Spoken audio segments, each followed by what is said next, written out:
Lucknow super Giants versus Chennai super Kings match అనేది జరిగింది కదా. అయితే మ్యాచ్ చూసిన తర్వాత అందరూ ఒకటి అర్థం చేసుకోవాలి. అది ఏంటి అంటే ధోనికి గురుదక్షిణ ఇచ్చిర్రు అనమాట. ఇద్దరు ప్లేయర్లు కలిసి ధోనికి గురుదక్షిణ ఇచ్చేసారు. ఒకళ్ళు రిషబ్ పంత్, ఇంకోళ్ళు శార్దుల్ ఠాకూర్. వీళ్ళిద్దరు ఈ మ్యాచ్ తోటి అంటే 2 పాయింట్లు ఇచ్చేసి మేము గురుదక్షిణ ఇచ్చేసుకున్నాం అని చేతులు దులుపుకున్నారు. ఎందుకంటే చెన్నై ఆల్రెడీ 5 ఓడిపోయి వస్తున్నది. ఈ మ్యాచ్ కానీ ఓడిపోతే వాళ్ళకి ఖచ్చితంగా ప్లే ఆఫ్స్ లో ఛాన్సులు ఉన్నాయి. అది అందరికి క్లియర్ గా అర్థమైంది, తెలిసి కూడా అందరికి. కాబట్టి మా గురుగారి టీం ఐపీఎల్ సీజన్ ఉండాలి, నాకౌట్ కావద్దు అన్న ఉద్దేశంలో మ్యాచ్ అనేది వాళ్ళకి ఇచ్చేసారు అనమాట. ఎందుకంటే పర్ఫార్మెన్స్ చూస్తుంటే శార్దుల్ ఠాకూర్ బౌలింగ్ చూసినా, అట్నే రిషబ్ పంత్ యొక్క కెప్టెన్సీ చూసినా కూడా అందరికి అదే అర్థమైపోతుంది. అయితే ఈ మ్యాచ్ లో స్టార్టింగ్ నుండి చూసుకుంటే చెన్నై టాస్ గెలిచి మేము బౌలింగ్ తీసుకుంటామని చెప్పింది. వాళ్ళు బౌలింగ్ తీసుకున్నందుకు న్యాయం చేసిర్రు కూడా. లక్నోను 166 దగ్గర ఆపేసారు. అయితే చెన్నై 180 దాటితే చేజ్ చేయలేదు, అందరికి తెలిసిందే. కాబట్టి లక్నో 180 బ్యారియర్ ని దాటాలని చాలా గట్టిగా ట్రై చేసింది, కానీ వాళ్ళు దాటలేకపోయారు అనమాట. 166 దగ్గర ఆగిపోయారు. అయితే ఈరోజు లక్నో బ్యాటింగ్ చూస్తే మనం అందరం ఒకటి అర్థం చేసుకోవాలి. అది ఏంటంటే మిచెల్ మార్ష్ అట్నే నికోలస్ పురాన్ వీళ్ళిద్దరు కనుక పర్ఫార్మెన్స్ చేయకపోతే లక్నో బ్యాటింగ్ ఏం లేదు అనేది ఈరోజు అందరు క్లారిటీ వచ్చేసి ఉంటది. ఎందుకంటే 200, 220, 190 ఇట్లా కొట్టే లక్నో టీము ఈరోజు 166 దగ్గరనే ఆగిపోయింది. దానికి కారణం ఏంది? వాళ్ళ టాప్ 2 బ్యాటర్లు ఇద్దరు పర్ఫార్మెన్స్ అనేది చేయలేకపోయారు అనమాట. ఓపెనర్లలో ఫస్ట్ మార్క్ను తొందరగా అవుట్ అయ్యిండు. ఆ తర్వాత పురాన్ వచ్చిండు. పురాన్ కూడా ఈరోజు పెద్ద పర్ఫార్మెన్స్ అనేది ఏం చేయలేదు. కానీ మార్ష్ అట్నే కెప్టెన్ రిషబ్ పంత్ వీళ్ళిద్దరు కలిసి టీంకి కావాల్సిన పార్ట్నర్షిప్ అనేది బిల్డప్ చేసిరు అనమాట. ఈ క్రమంలో మార్ష్ 30 రన్స్ కొట్టి అవుట్ అయ్యిండు. ఆ తర్వాత ఆయుష్ బదోని అట్నే రిషబ్ పంత్ వీళ్ళిద్దరు కలిసి కూడా ఒక లిటిల్ పార్ట్నర్షిప్ ట్రై చేసారు. అయితే బదోని 20+ రన్స్ అనేవి కొట్టి అవుట్ అయిన తర్వాత రిషబ్ పంత్ అట్నే అబ్దుల్ సమద్ వీళ్ళిద్దరు కలిసి లక్నోను 180 దాటేయాలని ట్రై చేసారు. కాకపోతే అది కాలేదు. అయితే ఈ క్రమంలో మనోడు రిషబ్ పంత్ 27 కోట్ల ప్లేయర్ సరిగ్గా పర్ఫార్మెన్స్ చేస్తలేడు అన్నారు కదా.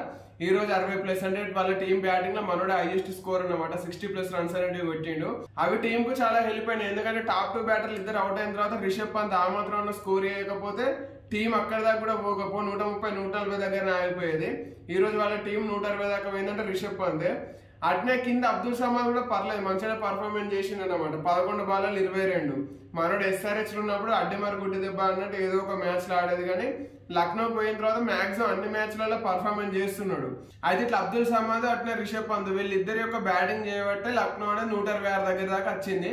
కాకపోతే ఆ తర్వాత సెకండ్ ఇన్నింగ్స్ లో చెన్నై బ్యాటింగ్ స్టార్ట్ అయిన తర్వాత నాకు ఒకటి అనిపించింది, అంటే ధోని అంతగానో మేము బ్యాటింగ్ చేయట్లేదు, మనోడు బ్యాటింగ్ ఉండాలి ఎక్కువ ఎక్స్పెక్ట్ చేయట్లేదు కూడా. ఒక 6 ఒక 4 కొడితే చాలనుకుంటున్నారు ఫ్యాన్స్. కాకపోతే చెన్నై బ్యాటింగ్ అని ఆడే టైంలో చూస్తే ధోని యొక్క కెప్టెన్సీ పైన కూడా డౌట్స్ అనేవి వస్తాయి. ఎందుకంటే చెన్నై బ్యాటింగ్ చేసేటప్పుడు లక్నో ఎక్కువ స్పిన్నర్లను వాడింది అనమాట. వాళ్ళు మొత్తం 11 ఓవర్లు స్పిన్ వేయించారు. కానీ ఇక్కడ ధోని అసలు ఇద్దరు స్పిన్నర్లు, నూర్ అహ్మద్, రవీంద్ర జడేజా వీళ్ళిద్దరే ఉన్నారు. నూర్ అహ్మద్ 4 ఓవర్లలో ఎకానమీ రేట్ 4 కంటే తక్కువతో రన్స్ ఇచ్చినా కూడా జడేజాకు 4 ఓవర్లు ఇయ్యలేదన్నమాట. 3వ ఓవర్లు వేయించి వదిలేసిండు. మరి ఇట్లా ఎందుకు వేసిండు? పిచ్ స్పిన్ కు అనుకూలిస్తున్నానని ధోని గుర్తించలేకపోయినా అనే క్వశ్చన్ అనేది రేజ్ అవుతున్నది.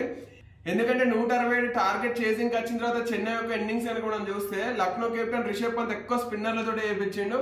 ఈ రోజు పేసర్లకు పడట్లేదని మనకి అర్థమైపోయింది. అందుకే ఈ రోజు మార్క్లో 4 ఓవర్లు వేసిందంటే అర్థం చేసుకోవచ్చు పిచ్ స్పిన్ కి ఎంత అనుకూలించింది అని. కాబట్టి అక్కడనే మళ్ళీ ఇంకో డౌట్ అనేది వస్తుంది, రవి బిష్ణు ఎందుకు 3వ ఓవర్లు వేసిందని. అది పక్కన పెడితే చెన్నై యాజ్ యూజువల్ ఇవాళ కాకపోతే వాళ్ళకి మంచి స్టార్ట్ దొరికింది. దానికి కారణం ఏమంటే మన తెలుగు కుర్రోడు ఆదిల్ రషీద్ అన్నమాట. మనోడిని చెన్నై లాస్ట్ 2 సీజన్లు ఉండాలి వాళ్ళ టీంలో పెట్టుకుంటున్నది. లాస్ట్ సీజన్ లో ఇదే లక్నో పైన ఒక సూపర్ క్యాచ్ అందుకొని మనోడు కొంచెం ఫేమ్ అనేది తెచ్చుకున్నాడు. కాకపోతే ఫస్ట్ టైం 2 ఏళ్ల తర్వాత ఫస్ట్ టైం ఈ రోజు మనోడికి చెన్నై తరపున బ్యాటింగ్ అంటే టీమ్ లోకి వచ్చే ఛాన్స్ దక్కింది. తనకి ఇచ్చిన ఛాన్స్ ను రషీద్ కూడా మంచిగా నిలబెట్టుకున్నాడు అనమాట. ఎందుకంటే లాస్ట్ 6 మ్యాచ్లలో కనుక చూసుకుంటే చెన్నైకి ఎప్పుడు కూడా మంచి స్టార్ట్ అనేది దొరకలేదు. కాకపోతే ఈ రోజు దొరికింది. రషీద్, రచిన్ రవీంద్ర వీళ్ళిద్దరు కలిసి చెన్నైకి మంచి స్టార్ట్ అనేది ఇచ్చారు అనమాట. 50+ పార్ట్నర్షిప్ చేసారు వీళ్ళిద్దరు కలిసి. కాకపోతే ఫస్ట్ ఆదిల్ రషీద్ అవుట్ అయిన వెంటనే వరుసగా వికెట్లు అనేవి పడ్డాయి అనమాట. రచిన్ రవీంద్ర ఎక్కువసేపు ఆగలేకపోయిండు. అట్నే త్రిపాఠి కూడా మనోడు అసలు పర్ఫార్మెన్స్ చేయట్లేదు. ఏ మ్యాచ్ లో కూడా అంతా చేసిండు. ఆ తర్వాత వచ్చిన రవీంద్ర జడేజా కూడా పెద్ద ఇంపాక్ట్ అనేది ఏం చూపలేదు అనమాట. ఈ రోజు వెరైటీగా జడేజా 4th పొజిషన్ లోనే బ్యాటింగ్ వచ్చిండు. కాకపోతే ఆ తర్వాత ఇంపాక్ట్ ప్లేయర్ గా వచ్చిన మనోడు శివం దూబే మాత్రం పర్లేదు. ఎందుకంటే మనోడు బాల్ టు బాల్ ఆడిండు. మనం దగ్గర ఉండాలి ఎటువంటి పర్ఫార్మెన్స్ ఎవ్వరు ఎక్స్పెక్ట్ చేయరు. ఆల్మోస్ట్ ఎండింగ్ లో ఒక 6 ఒక 4 అట్లా పోయింది కాబట్టి స్ట్రైక్ రేట్ అనేది 100 కంటే ఎక్కువ వచ్చింది. కానీ 19వ ఓవర్ 18వ ఓవర్ కనుక మనం చూసుకుంటే మనోడు బాల్ టు బాల్ కంటే తక్కువ ఆడుతున్నాడు అన్నమాట. అంటే స్ట్రైక్ రేట్ 100 కంటే తక్కువ ఉన్నది. అయినా కూడా లాస్ట్ ఒక గంట ముందు ఒక 6 ఒక 4 కనెక్ట్ అయినాయి కాబట్టి అది 100 దాటింది. అయితే మనోడు ఈరోజు అంటే చెన్నై అంత ఘోరంగా పర్ఫార్మెన్స్ చేయనీకి ఆ 167 టార్గెట్ని కూడా చెన్నై చేయనీకి లాస్ట్ ఓవర్ దాకా పోయి కష్టపడడానికి కారణం ఏమంటే శివం దూబే. ఈ రోజు మనోడు అంత స్లోగా ఆడిన అనమాట. కాకపోతే మనోడు స్లోగా ఆడినా కూడా ఎంఎస్ ధోని, విజయ్ శంకర్ అవుట్ అయిన తర్వాత ఎంఎస్ ధోని బ్యాటింగ్ వచ్చిండు 7th పొజిషన్ లా. ఈ రోజు ఎంఎస్ ధోని వాళ్ళ టీంను గెలిపోయినాకి కెప్టెన్ ఇన్నింగ్స్ ఆడింది అనమాట బ్యాటింగ్. మనోడు సూపర్ బ్యాటింగ్ చేసిండు. ఈ రోజు వచ్చిన వెంటనే 2 4లు ఒక 6 అనేది కొట్టిండు. అది కొట్టుట్లనే చెన్నై పైన అట్నే అవతలేన్లో నాన్ స్ట్రైకింగ్ లో ఉన్న శివం దూబే పైన ప్రెజర్ అనేది తగ్గింది. అక్కడ గేమ్ అనేది లక్నో చేతులకు వెళ్ళి చెన్నై చేతులకు అనేది పోయింది అనమాట. కాకపోతే ఇక్కడనే అందరికి ఒక డౌట్ అనేది రావాలి.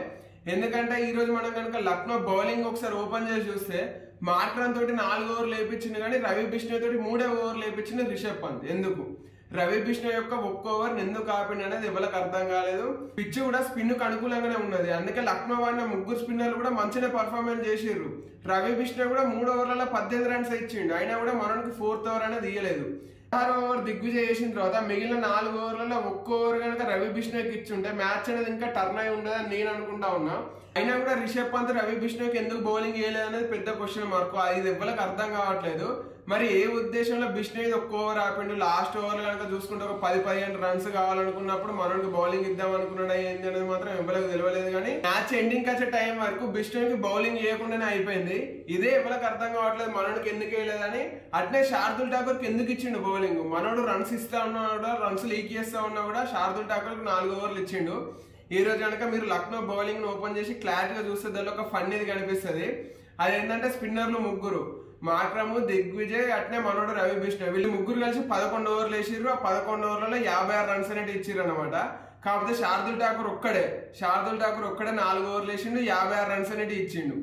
ఇక్కడనే అర్థమైపోతుంది పిచ్ అనేది స్పిన్ కి ఎంత అనుకూలంగా ఉన్నది, పేస్ కి ఎంత వ్యతిరేకంగా ఉన్నది అనేది. అయినా కూడా మనోడు రిషబ్ పంత్ ఎండింగ్ ఓవర్లలో మొత్తం పేసర్లతో వేయండు. అందులోనూ ఆవేష్ ఖాన్ పర్లేదు మంచిగా పర్ఫార్మెన్స్ చేసిండు.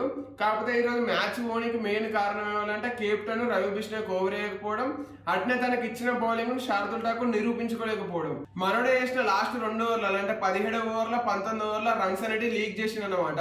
17వ ఓవర్లో 2 4లు ఒక 6 ఇచ్చిండు. 19వ ఓవర్లో ఒక 4 నోబ్ ఇచ్చిండు అనమాట. నో బాల్ డైరెక్ట్ 6కి పోయింది కదా. అక్కడనే మ్యాచ్ అనేది లక్నో చేతులకి వెళ్ళిపోయింది. అయితే లక్నో కెప్టెన్ చేసిన తప్పును చెన్నై బాగా వాడుకున్నది అనమాట. స్పిన్నర్లకు బౌలింగ్ వేయకపోయేసరికి పేసర్లు వేసే పేస్ ను ఉపయోగించుకుంటా ఎక్కువ ఎడ్జ్ 4లు అనేవి పోయినాయి. 3 ఎడ్జ్ 4లు పోయినాయి. ఆ 4లు కనుక పోకపోయి ఉంటే లక్నో చేతిలో మ్యాచ్ ఉండేది. కాకపోతే రిషబ్ పంత్ చేసిన తప్ప బౌలింగ్ వేయించడానికి రిషబ్ పంత్ సరిగ్గా బౌలర్లను ఎంచుకోలేకపోయిననేది నేను అనుకుంటా ఉన్నా. ఫ్యాన్స్ కూడా చాలా మంది అట్నే అనుకుంటా ఉన్నారు. అందుకే సోషల్ మీడియాలో కూడా రిషబ్ పంత్ ట్రోల్ చేస్తా ఉన్నారు. అంతకుముందు ఓడిపోయిన మ్యాచ్లలో లక్నో ఓనర్ సంజీవ్ గోయంకా రిషబ్ పంత్ అంటే వేసుకున్నట్టు వీడియోలు ఫోటోలు బయటకు వచ్చినాయి కదా. అప్పుడు అవి ఓకే అంటే మ్యాచ్ పరిస్థితులు బట్టి పోయినాయి. కాకపోతే ఈ మ్యాచ్ క్లియర్ గా గెలవాల్సింది. అయినా కూడా లక్నో ఓడిపోయింది కాబట్టి ఈసారి కూడా ఖచ్చితంగా సంజీవ్ గోయంకా రిషబ్ పంత్ వేసుకుంటారు అని అందరూ అనుకుంటా ఉన్నారు. రవి బిష్ణోయ్ 1 ఓవర్ ఎందుకు బౌలింగ్ వేయలేదని కూడా మనోడిపై అడుగుతాడు అనేది సోషల్ మీడియాలో నడుస్తూ ఉన్నది. అది ఏమైతే చూడాలి. ఇక అట్నే రేపటి మ్యాచ్ గురించి కనుక మనం మాట్లాడుకుంటే Kolkata night riders versus Punjab Kings అనమాట. ఈ మ్యాచ్ పంజాబ్ లో జరగబోతున్నది. ఈ 2 టీంలు కూడా పాయింట్స్ టేబుల్ 5-6 పొజిషన్లలో ఉన్నాయి. అయితే ఈ 2 టీంల మధ్యలో కనుక వ్యత్యాసం కనుక చూస్తే నాకెందుకో పంజాబ్ లో మ్యాచ్ పంజాబ్ గెలవబోతున్నది అనిపిస్తున్నది. ఎందుకంటే పంజాబ్ సూపర్ హిట్టింగ్ చేస్తా ఉన్నది. సన్ రైజర్స్ అగైన్స్ట్ కూడా సూపర్ హిట్టింగ్ చేసింది. కాకపోతే పిచ్చర్ మొత్తం బ్యాటింగ్ కాబట్టి బౌలర్లు ఏం చేయలేకపోయారు. 240+ రన్స్ కూడా వాళ్ళు కాపాడుకోలేకపోయారు. కాకపోతే పంజాబ్ పిచ్ లో మాత్రం వాళ్ళు కాపాడుకుంటారని నేను అనుకుంటా ఉన్నా. ఎందుకంటే ఆ పిచ్ అనేది కొంచెం స్లో పిచ్, అది ఎక్కువ బౌలర్లకు ఉపయోగపడుతూ ఉంటది. ఇక కేకేఆర్ బౌలర్లు అట్నే పంజాబ్ బౌలర్లు కనుక చూసుకుంటే పంజాబ్ బౌలర్లకి ఎడ్జ్ ఉన్నది. అట్నే ఇక్కడ బ్యాటర్లు కనుక చూసుకుంటే పంజాబ్ బ్యాటర్లకి ఎడ్జ్ ఉంటది. అందుకే రేపటి మ్యాచ్ లో పంజాబ్ గెలుస్తుందని నేను అనుకుంటాను. మరి పంజాబ్ వర్సెస్ కోల్కతాలో ఎవరు గెలుస్తారని మీరు అనుకుంటున్నారో కామెంట్ చేసి నాకు చెప్పండి.